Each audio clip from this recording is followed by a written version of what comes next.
Oui, bonjour Guillaume. Ravi de vous retrouver. Impressionnante la remontée du Bitcoin, presque à 29 000, presque à 29 000 dollars en ce moment, 28 707 dollars. Est-ce que vous vous dites que d'un point de vue technique, le Bitcoin en a encore sous le pied pour poursuivre sa hausse? Oui, effectivement, le Bitcoin est en grosse hausse. Il explore même aujourd'hui de nouveaux sommets sur l'année 2023, comme vous le disiez, autour des 28 700 dollars, en hausse de 42% depuis le 10 mars. Alors, parmi les raisons qui peuvent l'expliquer, cette hausse, Bitcoin profite déjà forcément d'un retour d'appétit pour le risque des investisseurs, notamment dans le sillage d'une prévision d'un ralentissement de la hausse des taux d'intérêt, dont d'ailleurs nous aurons la décision ce soir du côté de la Réserve fédérale américaine.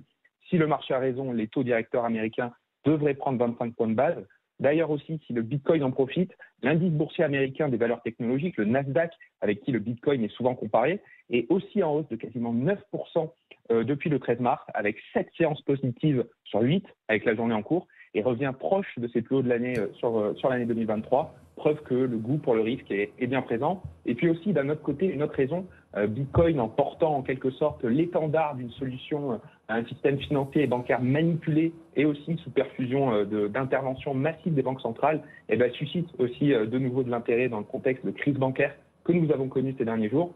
Certains se demandent même si nous ne sommes pas arrivés au bout d'un système financier épuisé. Bon, attention, je me permets juste, Laurent, là vous prenez le point de vue, vous portez le point de vue des fans de crypto. Pardon, non, mais juste, on relativise juste. Là, voilà, c'est pas du tout le point de vue général de la communauté financière. On n'en est pas là, pas encore. Je me permets juste de le dire. Mais allez-y. Vous faites le porte-parole là de l'écosystème en l'occurrence.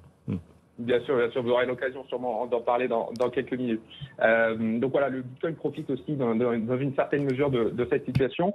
Alors sur le plan technique, le Bitcoin reste toujours perché en haut autour donc des 28 700 dollars. La prochaine résistance majeure se retrouve entre 29 000 dollars et 30 000 dollars. Ça va vraiment être la zone dure à passer et qui a de nombreuses fois fait office de support dans le passé et donc avec des murs de liquidité importants sur ces niveaux. Et sous les pieds du Bitcoin, c'est bien la zone entre 25 000 et 25 500 dollars qu'il faudra conserver pour qu'il reste dans sa dynamique haussière de ces derniers jours. Alors gardons un œil sur la décision politique monétaire américaine ce soir à 19h et puis ensuite de l'allocution de Jerome Powell qui amènera probablement aussi son lot de volatilité sur les marchés. Bien sûr, à suivre tout à l'heure, effectivement, tout cela, et ce sera d'ailleurs aussi à suivre en direct sur BFM Business. Alors on parlait là du Bitcoin, vous le disiez, sur des plus hauts annuels, quasiment à 29 000 dollars aujourd'hui. L'Ether aussi monte, plus de 1800 dollars sur l'Ether en ce moment. Quels sont les prochains seuils techniques à surveiller, ceux que vous identifiez, Laurent ? Alors là aussi, on a eu une belle progression de l'Ether sans surprise sur ces derniers jours dans le sillage du Bitcoin. Il se retrouve à l'heure actuelle autour des 1815 dollars. La prochaine zone majeure à aller chercher est le seuil psychologique des 2000 dollars. Et dans l'autre sens, c'est les 1700 dollars qu'il faudra conserver pour rester dans ce mouvement haussier de ces derniers jours sur l'Ether. Merci beaucoup. Laurent Pignot nous accompagnait en direct de Zone Bourse.